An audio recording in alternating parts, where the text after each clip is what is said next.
the information on al-Baghdadi and how, you know, we made a lot of comments about the esoterics of his death and the I guess you'd say the coincidences surrounding the death. But al-Baghdadi was actually killed in an operation called Falcon Eye. And you look up Falcon Eye, and Falcon Eye is actually the Eye of Horus, which is depicted as the Weejat. Weejat sounds a lot like Ouija board, Weejat. And it's allegedly a representation of a number of celestial anomalies like Barnard's Star from Orion, Venus and Mercury, and of course all of these Barnard's Star has a weird orbit, but of course Venus and Mercury pass over the sun.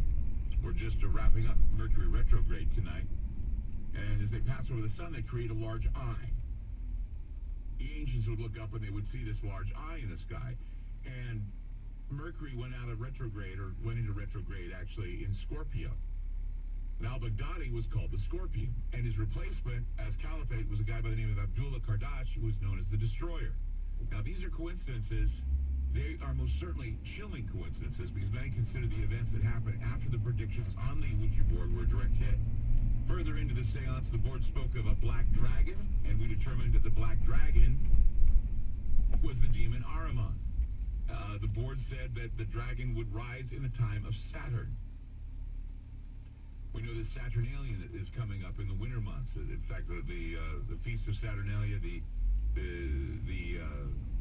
ancient mythologies about Kronos, how Kronos ate his children, which is interesting because they just erected Moloch at the Colosseum, which is a representation of a child sacrifice. All of these things, you know, happening, which certainly have a lot of connections to what was said on the board. There was also a part on the board that said that we would lose all of what we fought for, but no real explanation as to what that meant. Currently, you know, there's a framing war going on for the impeachment hearings, and we may just lose everything that we put our hopes into, or, you know, who knows what's going on there. The board said that something would happen in November 2019, and that we should stay out of big cities around the time the presidents have health problems. Now, recently there had been speculation over why the president checked into Walter Reed Hospital over the weekend. Of course, symptoms are anything from chest discomfort to neurological problems to somebody